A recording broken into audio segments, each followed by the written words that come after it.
Ladies and gentlemen, it gives me great pleasure to be here today to share with you some of my experience connected with distant collaboration. First of all, let me introduce myself. My name is Grazyna2.wmv. I'm an English teacher in one of vocational schools in Warsaw, Poland. Let me also say a few words about my students. They start education in vocational schools at the age of 16 or 17. They finish after 3 or 4 years, passing general education state exams, which are not obligatory. It means that not all of my students consider continuing their education at the university. Vocational schools means also students who don't come from a wealthy background, so they usually can't afford expensive things, for example, holidays abroad.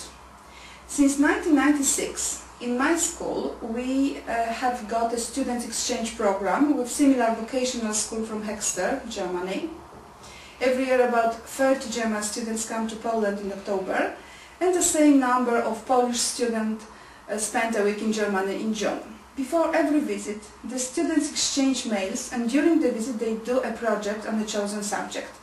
My students learn at school 2 foreign languages, English and German, so they communicate in both of them, although the official language of the visit, all the lectures and workshops is English. Of course, there are a lot of advantages to this program, but there are also some drawbacks. Firstly, it's expensive. It's really difficult to find students who are good at English, good at German, who are willing to go to Germany and who can afford it. Secondly, it needs a lot of preparation, and to some extent it of course disturbs the work at school. We also collaborated with a secondary school in Linköping, Sweden, but it wasn't very regular.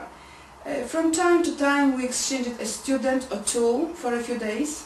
Maybe Poland wasn't attractive enough for the Swedish, as students who used to come to Poland were of Polish origin, so it wasn't a success. Well, in April 2010, I was invited to try Heinle Community.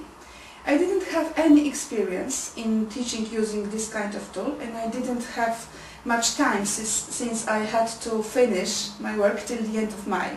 But I was lucky. I met on the net Mr. Tukbayev, hardworking, responsible, enthusiastic teacher who had much more experience in the area of using e-tools than me. And thanks to his determination, we successfully finished our project in only 4 weeks. So, Valerian, once again, thank you very much. Well, so far I told you about me, my school, my experience. Now I'd like to move on to the main topic, the advantages of distant collaboration. Let's start from the internet. Nowadays it's the natural environment for teams.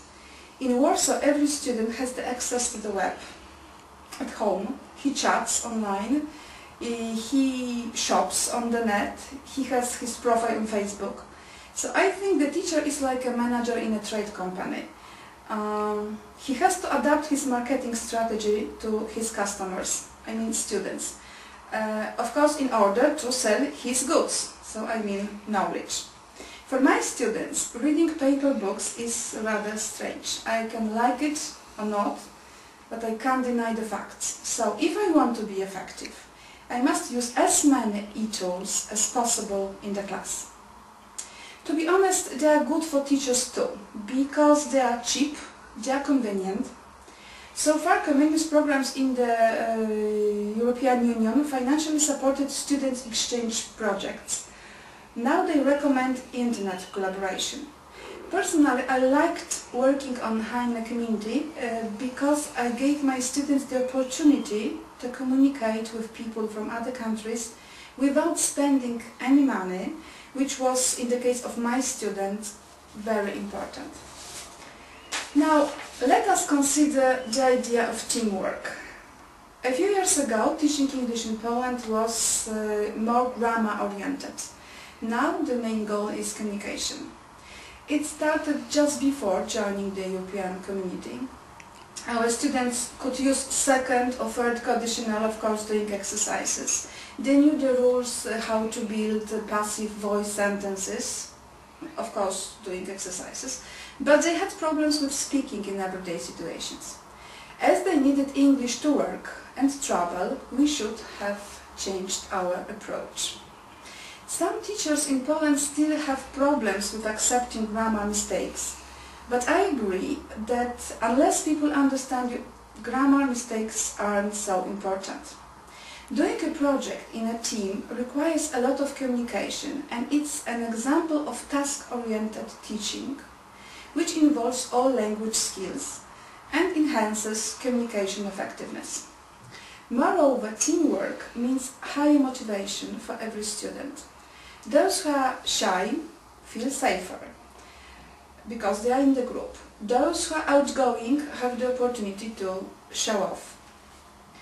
Well, so far I've been talking about advantages of teamwork, especially on the internet. Now let's think over the international collaboration. So firstly, if our students don't spend holidays in English-speaking countries or aren't going to work abroad, English is for them just a school subject. So they have to pass the exam, but they don't need this language. International collaboration shows that it's a practical tool. The teacher creates a situation in which the student has to use the tool to achieve his goal. When the student believes that he needs the foreign language, he's more willing to study. Secondly, international collaboration develops cultural awareness of our students. There are situations when this fifth skill is even more important than others. Sometimes we understand all the words, but still we can't understand the message. So, practicing cultural awareness will help our students to live and communicate in the integrated world. Luckily, after joining the European Union, Polish students understand that they need this skill. Nowadays, about 500,000 Poles are staying and working in Great Britain, almost the same number in Ireland. And because of their social background, my students have a lot of friends, relatives, or even parents working abroad. There are also a lot of international companies operating in Poland, so even if my students aren't going to leave the country, they understand that they can't avoid international communication in business situations. And of course they need to understand context in films or songs. Thirdly, international collaboration helps to overcome stereotypes. I must admit that when Mr. Turbayev accepted our invitation, the reaction of my guys was Russian? No. When I asked why not, I didn't receive any answer. But after finishing our collaboration, the same boys were talking about Russians are cool, the teacher is very polite, friendly, they have a great concert hall, they have a great big school. So only 4 weeks, and what a change. Furthermore, this kind of collaboration builds national pride. I think that student thinks I represent my country, I share my tradition, and it builds respect for others. For example, now my students know what the Victory Day means for Russian people. I'd like also to mention psychological aspect of international collaboration. Before the project, students weren't sure about their skills, and they were a little bit afraid. After completing the task, they know that they took part in an international project and they succeeded. They are proud of themselves, they are more self-confident, and as a result, they are more motivated. So, to sum up, I'd like to recommend distant collaboration to every teacher of English.